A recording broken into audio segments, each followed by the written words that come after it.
ini mengetengahkan episode ke-14 dengan judul Wisuda Pangeran Rangsang.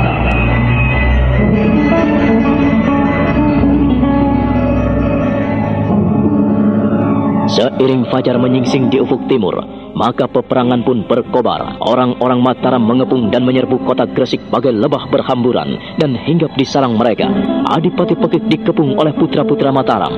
Bagaskoro, pengawal setianya, segera menerjang dan melindunginya. Puluhan prajurit berkuda mengepung Adipati Pekik. Bagaskoro melesat bagaikan sapuan angin, menerjang ke tengah-tengah pengepungan, melindungi junjungannya.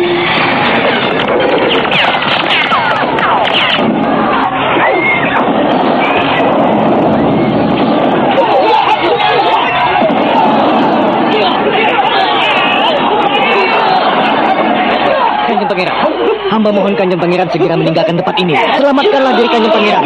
Jangan sampai mereka mencederai Kanjeng Pangeran. Bagaskoro, kita tidak bisa pergi kemana-mana. Mereka mengepung kita dan semakin merapat. Hamba akan menghadapi mereka. Kita hadapi bersama-sama, Bagaskoro. Kanjeng, maju dulu. Tunggu. Angkat diri atau mati.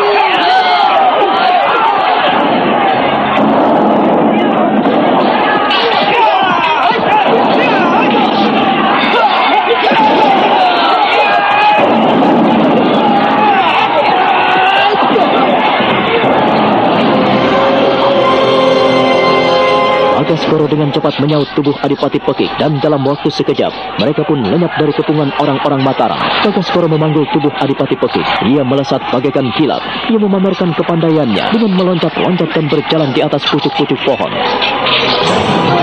Dalam waktu sekejap, orang-orang Mataram mampu menguasai kota Gresik. Kota Gresik langsung dibakar dan diratakan dengan tanah. Seluruh rakyat melarikan diri dan berhasil menghindarkan malapetaka. Mereka porak-poranda bagaikan anak-anak ayam yang kehilangan induk dan disergap elang dari langit.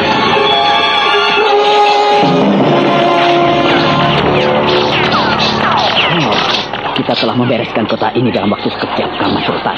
Iya, tapi kita harus hati-hati. Adimas Pekik melarikan diri. Lalu bagaimana dengan penyeranganmu di kediaman Adipati Sodono? Dia juga melarikan diri, Kang Mas. Ini akan menjadi berita berat yang masuk ke Surabaya. Mereka akan tahu Mataram benar-benar mewujudkan impian mereka. Lalu bagaimana dengan anak-anak muda kita? Alap-alap dan Barat Tigo berhasil bekerja dengan baik. Mereka berjuang bagaikan singa kelaparan.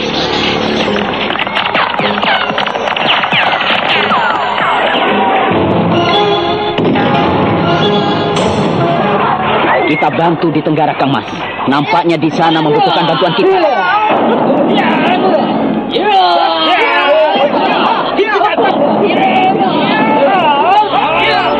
Letusan terjadi di sana-sini, pertempuran makin seru. Kota Gresik benar-benar menjadi lautan api. Banyak orang di dalamnya berusaha menyelamatkan diri, tetapi putra-putra Mataram tidak mundur. Mereka terus mengepung, menghancurkan, membabat, dan membakar apa saja yang ada di depan mereka. Pada saat itu pula, di Mataram diberlakukan keadaan darurat. Panembahan Nyokrawati makin parah sakitnya. Ia kini terbaring di pembaringan di peristirahatan Taman Kerapia. Ratu Adia, istriku. Iya, Kang Mas Prabu. Hamba. Jangan menundukkan wajah sedih di dekatku. Aku ingin melihat seperti 20 tahun yang lalu. Saat aku pertama kali mengenalmu, kau nampak segar dan cemerlang. Kang Mas Prabu, bagaimana hamba tidak sedih melihat keadaan Kang Mas Prabu yang semakin lama semakin parah. Nimas, aku tidak apa-apa. Aku tidak apa-apa. Dan kau Nimas Ratu Lungayu? Hamba, Kang Mas Prabu. Aku juga tidak ingin melihat kau sedih. Aku tidak apa-apa. Sebentar lagi aku pasti sembuh. Apakah kalian tidak percaya? Kang Mas Prabu, bagaimana kami ini tidak sedih? Hamba tidak tega melihat Kang Mas Prabu menderita seperti ini. Kami merindukan jalan-jalan bersama dan berlari-lari bersama di padang rumput yang hijau. Dan kini, Kang Mas Prabu nampak lelah dan letih. Sudah beberapa hari Kang Mas Prabu tidak keluar dari bilik. Sudahlah, jangan bersedih Nimas. Kalau kalian tidak tega melihatku, silakan kalian istirahat di kamar sebelah. Jangan hiraukan aku. Aku tidak apa-apa. Hamba Kang Mas Prabu. Tolong, tinggalkan aku sendiri. Hamba Kang Mas Prabu.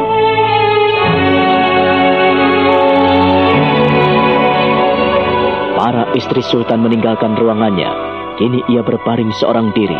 Pada saat itulah ia berusaha memejamkan mata. Kamar dalam keadaan gelap, karena seluruh pintu ditutup, bahkan tirai pun ditutup, hingga sinar matahari tak ada yang mampu menembus dinding-dinding kayu jati.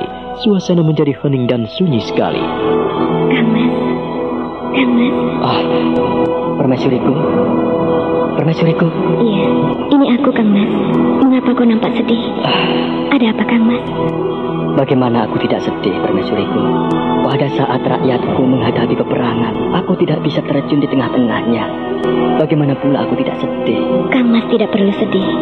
Dalam keadaan seperti itu, bukankah sudah kewajiban rakyat semesta agar mereka membela Kang Mas Prabu? Sudah selayaknya sebagai prajurit turun ke medan laga, kecuali dalam keadaan sakit seperti Kang Mas Prabu saat ini. Rasanya aku tidak mampu bila harus begini. Masih banyak tugas dan kewajiban yang harus kulakukan. Tetapi kalau aku harus tetap meringkuk di atas pembaringan begini, apa jadinya? Bagaimana dan apa yang dikatakan rakyatku tentang pemimpinnya? Kang Mas Prabu, segala sesuatunya tentu sudah kau mengerti. Kang Mas Prabu telah siap, bukan? Setiap kali turun hujan, pasti ada masanya untuk reda. Saat angin berhembus kencang, pasti akan menyusul saat-saat yang sunyi dan tenang. Aku senang kau telah memberikan wasiat. Rangsang, ia bisa menjadi seorang yang baik. Aku bisa menerimanya sebagai raja, sebagai penggantimu. Tapi saat ini, ia tidak boleh berdiam diri. Ia harus turun di medan laga Gresik. Permaisuriku, ia satu-satunya yang kuharapkan. Mengapa ia harus ikut bertempur? Pasti saat ini pertempuran sedang terjadi dan makin kacau. Kalau ia ingin menjadi Raja Mataram yang baik, saat ini juga ia harus segera pergi ke Gresik. Rangsang harus ke Gresik turut bertempur? Iya. Iya, untuk menjadi lelaki yang perkasa. Ia harus tunjukkan kepadaku bahwa ia tidak akan pernah mundur menghadapi maut sekalipun. Tapi ia satu-satunya harapanku. Raden Mas Rangsang harus pergi ke Gresik. Panembahan Nyokrawati masbul sekali saat Nyai Roro Kidul menuntut putranya agar menyusul ke Gresik, ikut berperang melawan orang-orang Gresik. Panembahan Nyokrawati berusaha mengerti. Ia hanya membalas tatapan Nyai Roro Kidul yang semakin tajam memandangnya. Permaisuriku, haruskah milikku satu-satunya menuju ke medan laga? Iya, seorang pemuka Mataram tidak boleh takut dalam menghadapi peperangan. Dari sanalah ukuran itu nanti didapatkan. Hari ini sudah berkobar peperangan di Gresik. Haruskah Raden Mas Rangsang menyimak pertempuran? Apakah hal itu tidak membahayakan keselamatannya? Seandainya aku tiada, siapa yang akan menggantikanku? Karena dialah satu-satunya tumpuan harapanku. Kang Mas Prabu, sejak kapan kau memiliki ketakutan dan kekhawatiran seperti itu? Selama ini yang aku lihat adalah ketangkasan, kecerdikan, keberanian, kegagahan dan kebesaran. Tapi kenapa kini kau menjadi ciut hati? Kenapa, Kang Mas? Karena aku tidak sepertimu. Kau mampu melangkah di dua dunia. Sementara aku hanya memiliki kemampuan yang terbatas. Aku tidak mampu berbuat apa-apa lagi. Kau tidak perlu cemas, Kang Mas. Biarlah aku sendiri yang menemui Raden Mas Rangsang agar ia menyusul teman-temannya terjun ke medan laga. Saat itu pula, Nyai Roro Kidul undur dari hadapan Panembahan Nyokrawati. Nyai Roro Kidul langsung menemui Raden Mas Rangsang yang saat itu ada di daerah Jordan. Raden Mas Rangsang memang tidak diperkenankan oleh Tumenggung Martoloyo untuk ikut serta dalam peperangan. Ia hanya diminta untuk berjaga-jaga di luar medan pertempuran. Ia ditemani Aji Sukmo untuk menjaga segala kemungkinan. Dan pada saat itulah, ia merasakan dengung aneh pada telinga dan mata batinnya. Kau adalah pemuda sejati. Untuk apa hanya menjadi seorang penonton? Cabut pedangmu dan melangkahlah. Cabut pedangmu dan hadapilah musuh-musuhmu. Mencabut pedangku. Kau satria sejati. Janganlah hanya menjadi penonton. Cabutlah pedangmu dan turunlah ke medan laga. Untuk apa menjadi penonton? Janganlah takut dengan nyawamu. Tak ada yang mampu melepaskan nyawamu jika kau memang merasa menang dari mulanya. Kang Mas Sukmo, aku harus melangkah, Kanjeng Pangeran. Aku harus turun perang membantu Baratigo, Alap-Alap dan Baureksa. Aku tidak bisa tinggal diam, Kanjeng Pangeran. Kanjeng Tumenggung Martoloyo melarang Kanjeng Pangeran untuk turun ke medan laga. Sebab Kanjeng Sinuwun pun berpesan agar Kanjeng Pangeran hanya memperhatikan peperangan, bukan untuk turun ke medan laga. Aku seorang kesatria sejati. Aku tidak boleh berdiam diri sementara kawan-kawanku turun berperang. Aku seorang prajurit sejati. Kanjeng Pangeran, jangan berkeras hati. Aku harus menunjukkan kemampuanku di hadapan Kanjeng Romo selama Kanjeng Romo masih hidup. Aku juga ingin menunjukkan pada Kanjeng Tumenggung Martoloyo bahwa aku bisa berperang.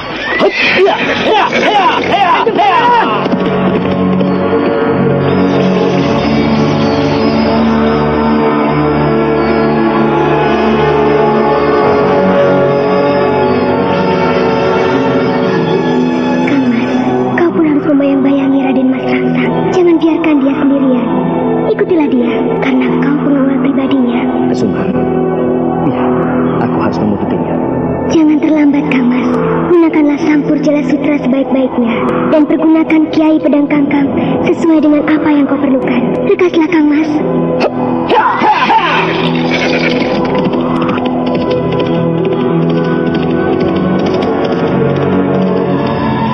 Aji Sukmo dengan cepat melompat ke punggung kuda dan melarikan kudanya mengikuti jejak Pangeran Rangsang. Ini ia pun terjun ke medan pertempuran.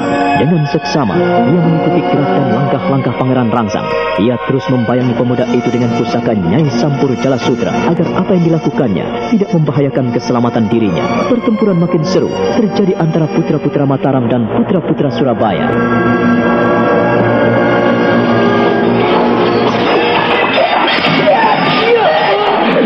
Maju! Hancurkan! Maju! Siapakah yang menyuruh Kanjeng Pangeran Rangsang? Mengapa ia turun ke medan peperangan? Aku tidak mungkin mencegah. Ia telah menghambur ke dalam kancah pertempuran.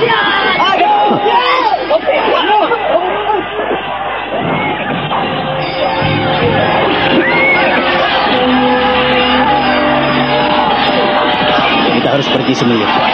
Kita tidak bisa di sini. Kita harus pergi. Kanjeng Adipati, silahkan menyelamatkan diri. Biarlah hamba menghadapi mereka. Maju! Jangan menyerah. Kepung tempat ini. Mereka akan lari.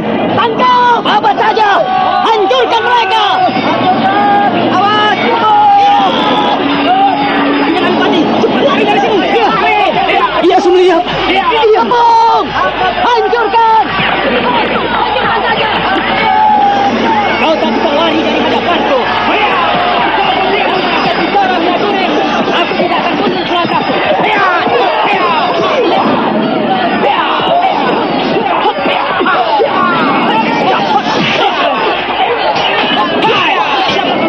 Menghalangi pertempuranku. Kau tidak perlu tahu siapa. Tapi katakanlah, siapa namamu sebelum nyawamu melayang? Ayo, katakan sekali kau. Akan kupotong lehermu. Hamba Sukmo, minggir. Biar aku sendiri yang menghadapinya. Jangan halang-halangi aku. Rasakan ini.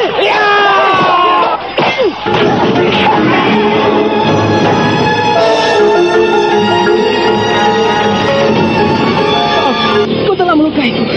Kau telah melukai kakiku. Tidak akan kubiarkan kau seenak perutmu. Ayo, majulah. Kau tidak perlu mundur. Pedangku ini sebentar lagi akan mengirimmu ke alam maut. Sombong sekali kau.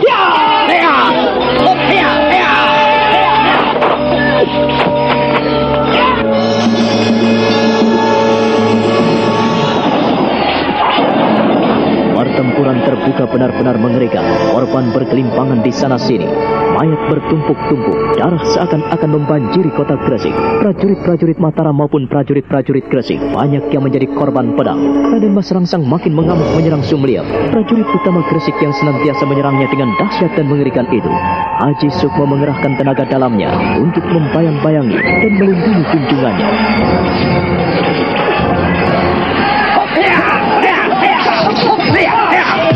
Sebentar lagi kau akan mampus, ha?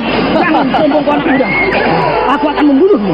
Kau belum pernah menikmati surga dunia dan kau akan mencicipi ujung pedangku ini. Jangan hanya bicara prajurit Gresik. Aku yang akan mengirimmu ke neraka.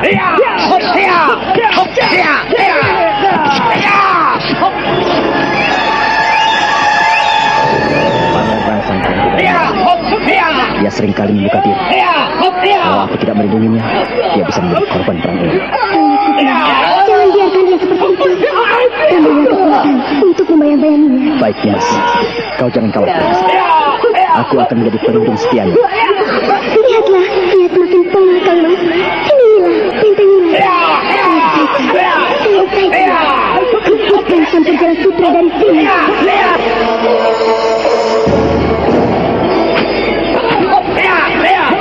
Mampus kau!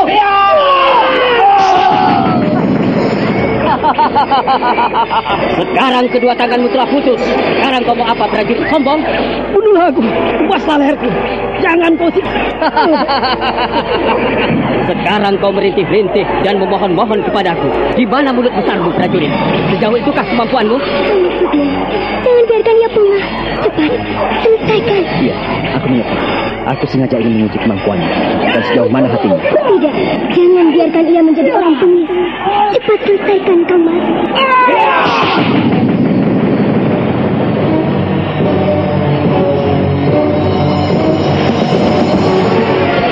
Kang Masukmu? Iya.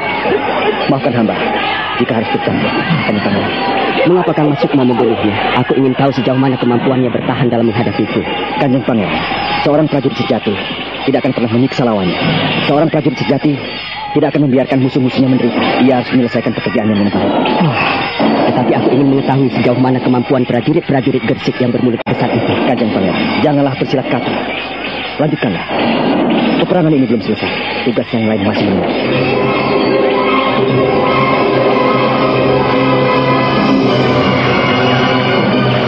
Dan memang benar apa yang dikatakan Aji Sukma. Peperangan masih terjadi di sana-sini. Prajurit-prajurit Mataram berjuang gigih untuk menggempur loji-loji Belanda yang ada di Gresik. Loji-loji Belanda kini dihancurkan dan dirobohkan. Tembok pun kini digugurkan. Api menjilat dan berkobar kemana-mana. Tembakan bedil dan meriam di sana-sini terjadi. Orang-orang Belanda banyak yang menjadi korban. Ada yang melarikan diri. Mereka banyak yang menyembunyikan diri di kapal-kapal di pelabuhan Gresik. Tidak ada yang bisa kita lakukan, Bagaskoro. Yang penting, Kanjeng Pangeran sekarang selamat. Gresik menjadi lautan api. Orang-orang Mataram sangat ganas dan tidak memandang bulu. Itulah peperangan Kanjeng Pangeran. Seperti inilah yang seringkali hamba cemaskan. Segeralah menuju ke Surabaya. Di Gresik sudah tidak ada yang tertinggal lagi. Semuanya hancur berantakan. Hamba mohon Kanjeng Pangeran segera kembali ke Surabaya. Hamba akan membantu kawan-kawan yang terpukul mundur. Bagaskoro, kau jangan menyia-nyiakan kemampuanmu. Lebih baik tariklah mundur semua pasukan. Kanjeng Pangeran. Ya, kau harus menarik pasukanmu. Jangan biarkan mereka mati sia-sia. Masih banyak yang harus mereka lakukan selain pertempuran ini. Taruhlah kita memang kalah. Kau seorang pemimpin. Pemimpin yang baik tentu tahu bagaimana menghadapi kekalahan. Ayo, lakukan segera. Hamba akan segera menarik pasukan setelah Kanjeng Adipati mundur dari sini. Segeralah Kanjeng Adipati menyelamatkan diri dari peperangan ini. Pergilah ke Surabaya, ke Istana Sirkarik. Baik, aku menuruti pesanmu. Dan segeralah tarik mundur pasukan kita. Dan memang benar, setelah Adipati Pekik meninggalkan peperangan dan menyelamatkan diri ke Surabaya, maka pada saat itu pula, Bagaskoro menarik pasukannya untuk melangkah mundur. Sebab keganasan perwira-perwira Mataram sungguh mengerikan. Mereka membabat apa saja yang ada di depannya, membakar apa yang ditemukan. Loji-loji Belanda kini telah rata dengan tanah, semuanya musnah, dan Gresik pun menjadi lautan api. Kita tinggalkan pertempuran di Gresik yang telah dimenangkan oleh pasukan Mataram. Kita menuju ke Istana Mataram kembali, di mana para pini sepuh mengadakan pertemuan rahasia. Pertemuan itu dipimpin oleh Eyang Mondoroko.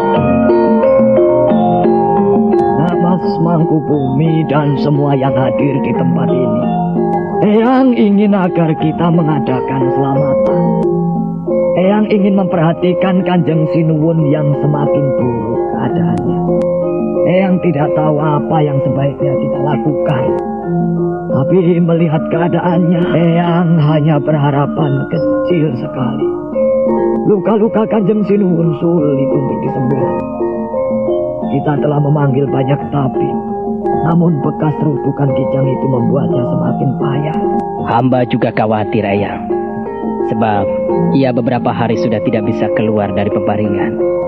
Hamba sendiri gelisah karena Mataram dalam keadaan darurat semacam ini. Tentang masalah Mataram, kau jangan khawatir, anakku. Mataram tidak akan keberatan dalam menghadapi Gresik. Apa pengalaman Pekik? Dia tidak mampu berbuat apa-apa. Anak Mas tentu telah melihatnya sendiri saat operasi rahasia Mataram di Surabaya. Apa yang dilakukan mereka? Yang perlu kita perhatikan sekarang adalah cucuku Angger Prabu. Kang Mas, semua Semuanya ada waktunya. Semuanya ada masanya. Fajar telah datang, Kang Mas.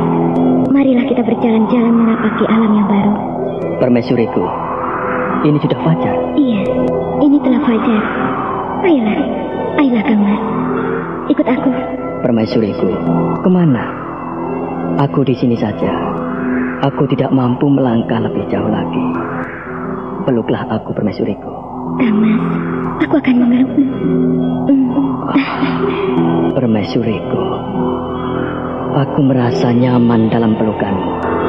Aku merasa damai. Kang Mas, perjalanan kita akhirnya sampai di sini. Permaisuriku, peluklah aku. Peluklah lebih erat lagi. Dekaplah aku, Nimas Permaisuri. Dekap aku lebih erat lagi. Kang Mas, aku telah memelukmu. Nimas Permaisuri.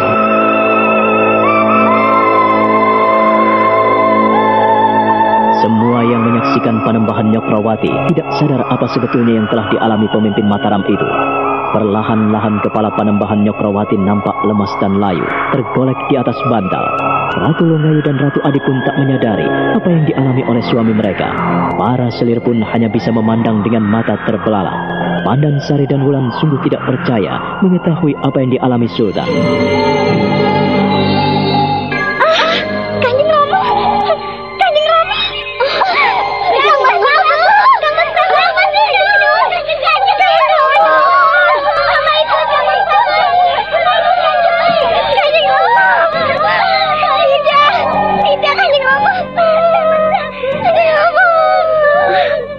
Kanjeng Sinuwun, secepat ini Kanjeng Sinuwun, secepat ini. Hamba ikut, Kang Mas, hamba ikut. Hamba turut Kanjeng Sinuwun, hamba ikut. Kang Mas jangan pergi, Kang Mas. Kang Mas jangan pergi. Kang Mas Prabu, kenapa pergi secepat ini, Kang Mas? Kang Mas, Kanjeng Sinuwun. Kanjeng Sinuwun, Kang Mas Prabu, Kang Mas Prabu. Seluruh keluarga Mataram dilanda duka. Tak lama kemudian di segenap wilayah Mataram telah berkibar panji-panji merah, tanda kematian dan tanda duka. Eyang Mondoroko, Pangeran Mangkubumi, dan Pangeran Purboyo segera mengurus jenazah Panembahan Nyokrawati. Eyang Mondoroko berdiri di sisi jenazah dengan sedih sekali. Sementara Pangeran Purboyo meraup adiknya dengan hati yang terluka. Anak-anak, cucuku, inilah yang sering aku katakan. Segala sesuatu ada waktunya. Segala sesuatu ada masanya. Jikalau pada saat ini Nak Mas Panembahan Nyokrawati menghadap kehadirat Tuhan, biarlah arwahnya diterima di sisinya dan mendapatkan tempat yang layak. Sudahlah, kalian jangan menangis. Kita lebih baik menangisi diri kita sendiri. Sebab kita yang ditinggalkan di dunia ini harus melanjutkan cita-cita Angger Prabu Panembahan Nyokrawati. Karena ia meninggal di sini, biarlah anak cucuku kelak mengenal dan mengenangnya, keberadaan, kehadirannya di Mataram ini. Karena ia meninggalkan kita di Taman Krapyak ini. Maka untuk tanda cinta kita semua kepadanya, ia aku beri nama Panembahan Krapyak.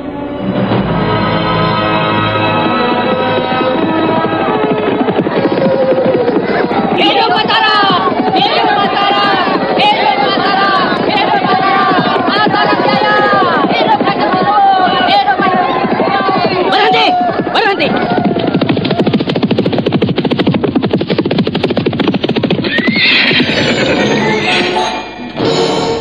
Cukup.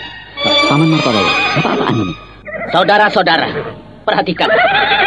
Mengapa Mataram mengibarkan panji-panji merah? Paman Martoloyo, ada yang tidak beres.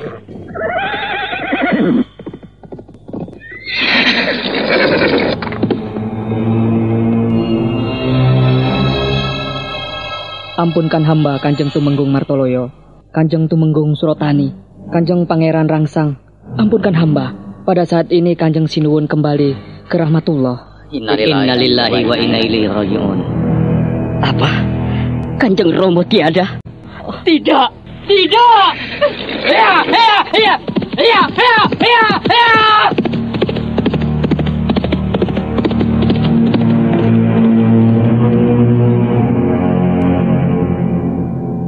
Kita tidak perlu menahannya. Biarlah ia menuju ke Krapya. Siapa yang mengikutinya? Anak Mas Aji Sukmo. Sosok. Hamba Kanjeng Tumenggung. Jenazah beliau masih di Krapya. Benar, Kanjeng Tumenggung. Kalau begitu, biarlah kita mempersiapkan upacara pemakaman di sini. Tuhan memiliki kehendak lain.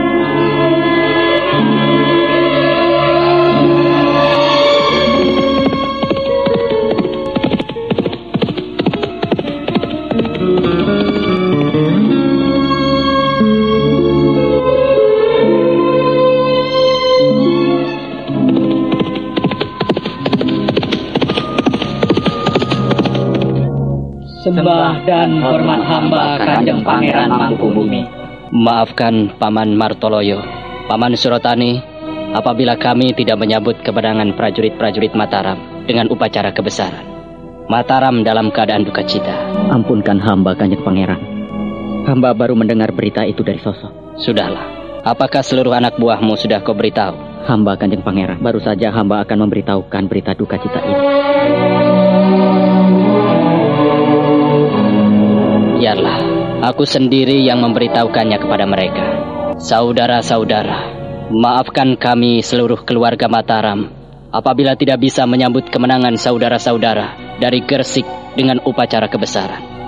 Perlu saudara-saudara ketahui bahwasanya pada saat ini Panembahan Cokrawati telah menghadap kehadirat Yang Maha Kuasa. Panembahan Cokrawati telah menerima nama Anumerta dari Eyang Mondoroko dengan asma Panembahan Krapya. Semoga arwahnya diterima di sisi Allah Subhanahu wa Ta'ala.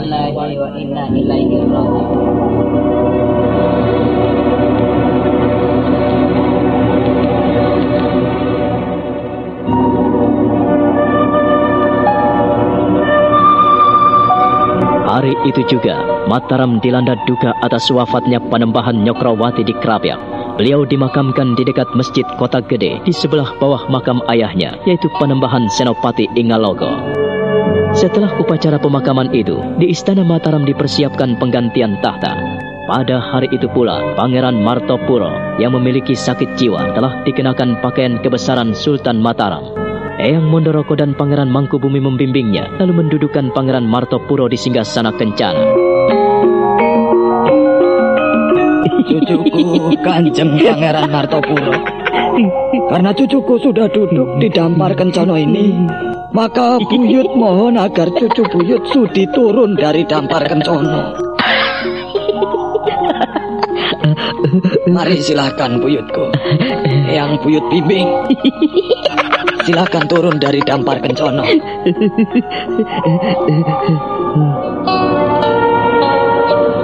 Pangeran Martopuro yang memiliki sakit jiwa itu akhirnya mengikuti apa yang dibisikkan Adipati Mondoroko. Dan tak lama kemudian, Pangeran Purboyo mendampingi kemenakannya, yaitu Pangeran Rangsang yang telah mengenakan pakaian kebesaran Raja Mataram. Ia diapit oleh Pangeran Purboyo, Pangeran Mangkubumi, dan Eyang Mondoroko ada di samping mereka. Saudara-saudara, pada saat ini yang menggantikan kedudukan Ayahanda Panembahan Cokrawati adalah anak mas Pangeran Adipati Anom Rangsang. Alhamdulillah. Syukur. Sebelum Kanjeng Sinuwun meninggalkan Mataram dan meninggalkan kita semua, beliau telah berpesan pada saya, pada Pak Lik Mangkubumi dan pada seluruh istrinya yang menungguinya. Beliau berpesan agar anak mas Adipati Anom Rangsang menggantikan kedudukannya untuk duduk di tahta kencana ini. Untuk itu, saya persilahkan Angger Mas Adipati Anom Rangsang duduk di dampar kencono. Terima kasih, Paman. Raden Mas Rangsang akhirnya duduk di dampar kencono menggantikan kedudukan Panembahan Cokrawati. Pemuda itu begitu gagah dengan pakaian kebesaran Sultan Mataram. Wajahnya nampak bersinar, ia tenang, dan sorot matanya tajam bagaikan singa. Badannya tegap dan kekar. Ia memperhatikan semua yang hadir di Siti Hinggil, menyaksikan upacara wisudanya.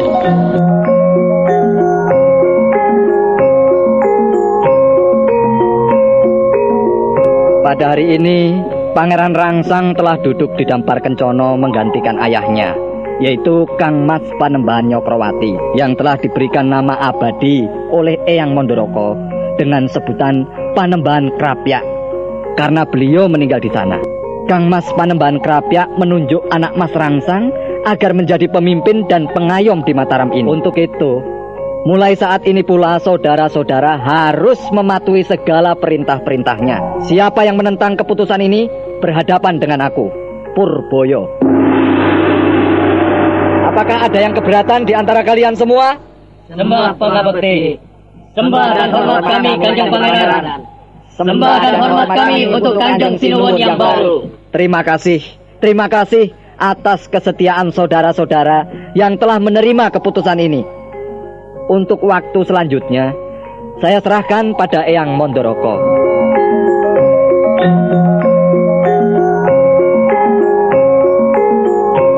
Pada saat ini, saudara-saudara melihat buyutku, Pangeran Rangsang, mengenakan pakaian kebesaran dan duduk di dampar kencono. Saudara-saudara telah menerima sebagai pemimpin baru di sini.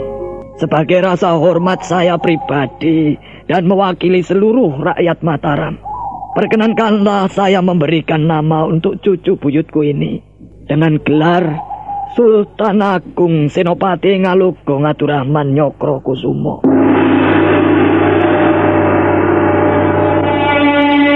Hidup Kanjeng Sinuwun! Hidup Kanjeng Sinuwun! Hidup Kanjeng Sinuwun! Terima kasih. Junjungan saudara-saudara mulai saat ini bisa saudara-saudara panggil dan lengkapi dengan Kanjeng Sinuwun Senopati Ngalogo Ngaturahman Nyokrokusumo. Saya mohon saudara-saudara mengucapkan namanya bersama-sama. Sampaikan sekali lagi salam dan hormat pada Kanjeng Sinuwun Sultan Agung Senopati Ngalogo Ngaturahman Nyokrokusumo. Salam dan hormat hamba Kanjeng Sinuwun Sultan Agung Senopati Ngalogo Ngaturahman Nyokrokusumo.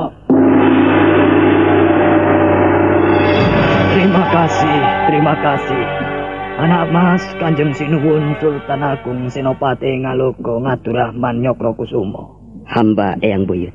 Saat ini Mataram ada di tanganmu, Ger. Anak Mas tahu bagaimana tata cara, adat istiadat sebagai seorang pemimpin. Hari ini Nak Mas telah diwisuda. Untuk itu, jagalah apa yang Nak Mas ucapkan.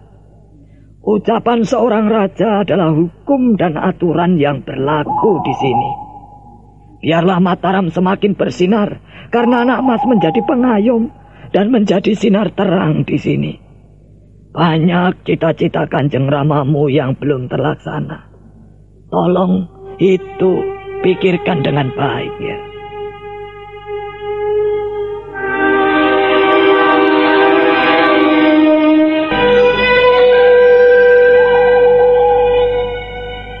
Eyang Buyut sudah tua, namun hanya ucapan puja-puji syukur. Jikalau Eyang Buyut bisa menyaksikan dirimu duduk di singgasana kencana Mataram ini dan mengenakan busana kebesaran istana sebagai raja, menjadi seorang pemimpin, janganlah sombong, Ger. Jangan adigang, adigung, dan adiguno. Nak Mas tentu tahu apa artinya adigang, adigung, dan adiguno. Adigang, janganlah sombong dengan kekuatanmu. Adigung, janganlah sombong dengan kebesaranmu. Adiguno, janganlah sombong dengan kepandaianmu. Jangan adigang, adigung, dan adiguno mengandung makna yang luas dan luar biasa dalam kehidupan kita. Karena cucu buyut telah berkuasa di Mataram ini, maka Eyang Buyut ingin agar Kanjeng Sinuwun Sultan Agung Senopati Ngalogo Ngaturahman Nyokrokusumo janganlah merasa berkuasa. Hanya Gusti yang Maha Agung, Allah Subhanahu wa Ta'ala yang berkuasa. Kita manusia tidak boleh merasa kuasa. Ingatlah itu baik-baik sebagai bekal perjalananmu sebagai seorang pemimpin, Ger. Hamba Eyang Buyut. Menjadi seorang pemimpin, kiranya cucu buyutku bisa ngayomi, bisa menjadi bapak, bisa menjadi teman, dan bisa menjadi mitra dalam melangkah. Ya, hanya itu yang bisa yang buyut sampaikan kepadamu, Ger. Gusti yang Maha Agung senantiasa menyertaimu. Hidup Kanjeng Sultan! Hidup Kanjeng Sultan! Hidup Kanjeng Sultan! Hidup Kanjeng Sultan Agung Senopati Ingaloko Ngaduraman Nyokrokusumo!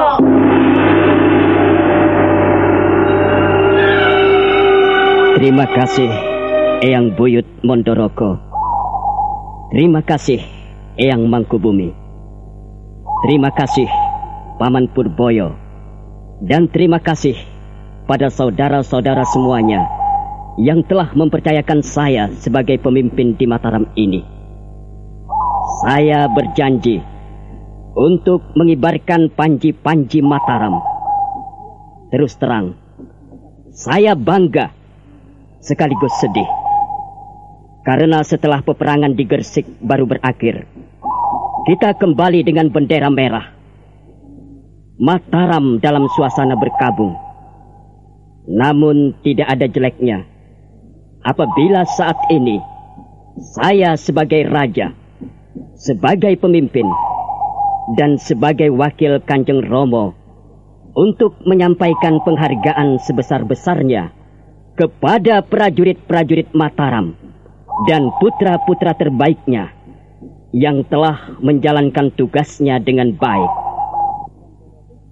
Eyang Buyut Mondoroko tetap berada dalam kursinya sebagai tetua di Mataram ini. Eyang Mangkubumi sebagai sesepuh di Mataram ini.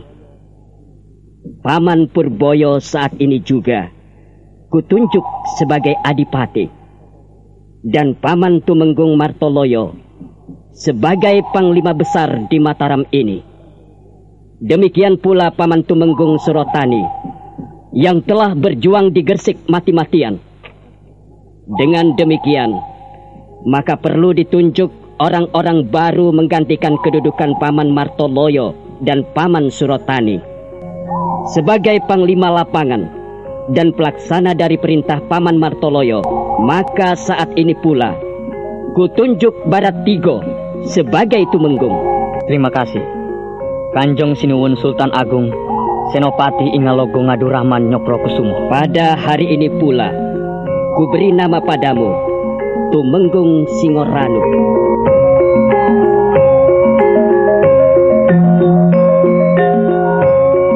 Demikian pula Baurekso dan Alap-Alap. Saudara-saudara juga mendapat jabatan yang sama sebagai Tumenggung. Terima kasih, Kanjeng Sinuwun Sultan Agung Senopati Ingalogo Ngadurahman Nyokrokusumo. Dengan demikian, tanggung jawab saudara-saudara semakin besar dengan jabatan baru itu.